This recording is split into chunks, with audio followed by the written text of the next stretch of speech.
এবার Kolkata police commissioner Manoj Verma ভাঙড়ের সোনপুর এলাকা পরিদর্শনে গেলেন। এই সোনপুর বাজারে পুলিশকে মারধর, পুলিশের গাড়িতে ভাঙচুর এবং আগুন লাগিয়ে দেওয়ার ঘটনা ঘটেছিল। এদিন ঘটনাস্থল পরিদর্শনের পাশাপাশি উত্তর কাশীপুর থানাতেও যান সিপি। সোনপুর বাজারে উত্তর কাশীপুর থানার পুলিশ আধিকারিক এর পাশাপাশি ভাঙড় ডিভিশনের একাধিক পুলিশ আধিকারিকরা এদিন উপস্থিত ছিলেন। অন্যদিকে পুলিশকে মারধর, পুলিশের গাড়িতে আগুন ও ভাঙচুরের ঘটনায় আরো 3 জনকে গ্রেপ্তার করল পুলিশ।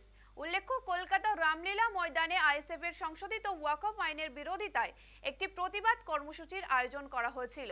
সেখানে যোগ দিতে ভাঙড় থেকে দলীয় কর্মীরা হাজির হচ্ছিলেন, কিন্তু বাসন্তী হাইওয়েতে পুলিশ তাদের বাধা দিলে উত্তেজনা ছড়ায় এলাকায়। মুহূর্তের মধ্যেই হিংসা ভয়াবহ ভাঙড়ের সোনপুর বাজার এলাকায়। সেখানে পুলিশের ওপর আক্রমণ, সরকারি সম্পত্তি নষ্ট করার ও পুলিশের গাড়িতে আগুন লাগিয়ে দেওয়ার অভিযোগ ওঠে। ঘটনায় একাধিক মামলা রুজু করা হয় পুলিশের তরফে। ঘটনার তদন্তে নেমেই মঙ্গলবারই 9 জনকে গ্রেপ্তার করা হয়েছিল। বুধবার উত্তর কাশীপুর এবং হাতিশালা থেকে গ্রেপ্তার করা হয়েছিল মোট 7 জনকে। এছাড়া বেশ কয়েকজনকে আটক করে জিজ্ঞাসাবাদ করা হচ্ছিল। সেই আবহে বৃহস্পতিবার আরও 3 জনকে গ্রেপ্তার করা হয়েছে। ধৃতদের বিরুদ্ধে পুলিশকে খুনের চেষ্টা, অবৈধ জমায়েত, সরকারি সম্পত্তির ক্ষয়ক্ষতি সহ বিভিন্ন ধারায় মামলা রুজু হয়েছে।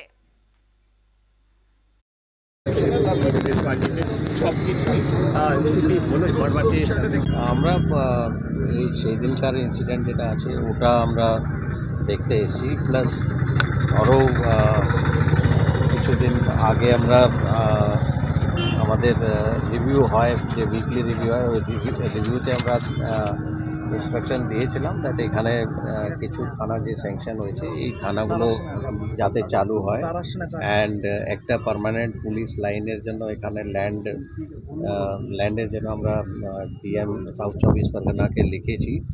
ওই ল্যান্ডের কতটা ফার্দার প্রসেস হলো সেগুলোও দেখতে এসেছি।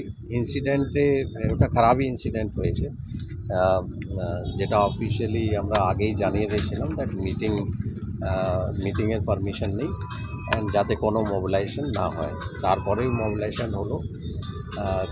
শিয়ালদা থেকে একটা মিছিল রামলীলা ময়দানে গিয়েছিল, সেটাও পারমিশন ছিল, কিন্তু যেহেতু লোক জমা হয়েছিল ওই মিছিলটা হয়েছে। তারপরে এখানে বাসন্তী হাইওয়ের উপর কিছু লোক আসছিল, পুলিশ ওদেরকে আটকে দিয়েছে। ওখানেও পুলিশের উপর স্টোন প্যান্টেই হলো, সেটা পুলিশ হালকা ফোর্স ইউজ করে ডিসপার্স করে দিয়েছিল। এইখানে যেটা ইনসিডেন্ট হয়েছে, আমাদের টিম এখানে যারা ডিউটি করছিলেন ওনারা মানে ওদের সঙ্গে কিছু ছেলেদের এখানে তর্কাতর্কি হয়েছে, স্টাফিং হয়েছে। 2 জনকে পুলিশ ডিটেইন করেছিল। তারপরেই এখানে যারা মব ছিল ওরা স্টোন পেন্টিং করে অ্যান্ড পুলিশকে অ্যাসল্ট করে, অ্যান্ড তারপরে পুলিশের কিছু বাইকস ড্যামেজ হয়, একটা আমাদের পিসিআর ভ্যান ছিল সেটা ড্যামেজ হয়। তো ওই ইনসিডেন্টের আমরা অনেক এভিডেন্স আমরা পেয়েছি। ওই বেসিসে এখনও অবধি 19 পারসনস ওদেরকে অ্যারেস্ট করা হয়েছে, অ্যান্ড আরও এখনই যেটা আমাদের অফিসার বলছে আরও ফুটেজ আমরা পেয়েছি।